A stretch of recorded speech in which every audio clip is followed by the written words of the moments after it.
مایوس ہونے کی ضرورت نہیں ہے, بس آپ انشاءاللہ اگر جس دن سے فکر مند ہو جائیں گے, کوئی چیز آپ کی بگاڑ نہیں سکتی, کوئی چیز نقصان نہیں پہنچا سکتی. اس کے لیے سب سے پہلا مطالبہ آپ سے یہ کہ اپنے گھروں میں آج سے تعلیم شروع کر دیجیے. کوئی بھی ایک پڑھنے والا فضائل اعمال کھولیے, اس کے بعد ان کو عورتوں کے واقعات سنائیے, اپنے بچوں کو واقعات سنائیے, فضائل اعمال کے واقعات جو حضرت نے لکھے اس کو سنائیے. اگر کسی کو پڑھنا نہیں آتا تو کسی پڑھنے والوں کو بلائیے. ضروری ہے کہ کوئی نہ کوئی ضرور گھر میں پڑھا ہوتا ہے, چاہے بھائی پڑھا ہوا ہوتا ہے, چاہے باپ پڑھا ہوا, ہاں محرم ہونا چاہیے. اسی طرح سے کوئی یا بہن پڑھی ہوئی ہوتی, بیٹی, کوئی بھی پڑھنے والا, اس کو عشاء کے بعد بٹھائیے اور اپنے گھر والوں کو اکٹھا کریے, اس میں دینی واقعات سمجھائیے. چھوٹے چھوٹے بچوں کو بھی بٹھائیے تاکہ ان کو سمجھ میں آئے کہ ہاں ہمارا یہ دین ہے, ہمیں اس پہ چلنا ہے, اس سے ہمیں کبھی سودا نہیں کرنا ہے. سمجھ میں آئی میری بات؟ اللہ تعالیٰ عمل کی توفیق عطا فرمائے. وآخر دعوانا الحمدللہ رب العالمین. اللهم صل على محمد كما تحب وترضى عدد ما تحب وترضى. لا إله إلا أنت سبحانك إني كنت من الظالمين. ربنا ظلمنا أنفسنا وإن لم تغفر لنا وترحمنا لنكونن من الخاسرين. اے اللہ ہمارے گناہوں کو معاف فرمائیے, اے اللہ ہمارے گناہوں کو معاف فرمائیے, اے اللہ ہماری غفلتوں کو معاف فرمائیے, اے اللہ ہمارے غفلتوں کو معاف فرمائیے. اے اللہ ہم نے دنیا کی فکر کی ہے میرے مولا, ہمیں تو احساس ہوتا ہے, ہم تڑپ جاتے ہیں جب ہمارے دنیا کا کوئی نقصان ہوتا ہے. اے اللہ ہم آنسو بہاتے ہیں جب ہماری دنیا کا کوئی نقصان ہوتا ہے, لیکن میرے مولا ہمارے سامنے ہماری بچیاں بے دین ہو رہی ہیں میرے مولا, ہمارے بھائی اور ہمارے بیٹے بے دین ہو رہے ہیں, لیکن میرے مولا ہمیں احساس نہیں ہو رہا ہے, ہم اس کے لیے نہیں تڑپتے. اے اللہ یہ ہمارا جرم عظیم ہے, اے اللہ یہ سب سے بڑا ہمارا جرم ہے. اللہ ہمیں معاف فرما دیجیے, اللہ ہمیں معاف فرما دیجیے. ہمارے سامنے ہمارا دین لٹ رہا ہے میرے مولا, تیرے نبی کی سنت پامال ہو رہی ہے, لیکن ہمیں احساس نہیں ہو رہا ہے میرے مولا. ہمیں احساس نصیب فرما دیجیے میرے مولا, ہمیں احساس نصیب فرما دیجیے میرے مولا. دین کے مٹنے کا غم نصیب فرما دیجیے, دین کے مٹنے کا غم نصیب فرما دیجیے.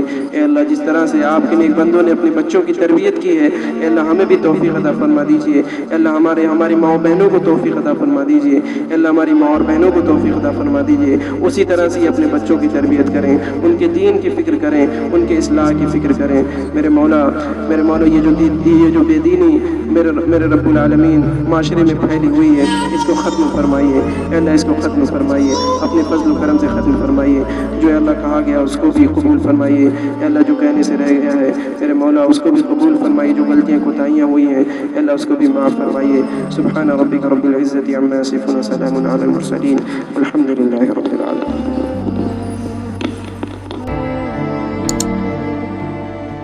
Subscribe now and press the bell icon. Never miss an update.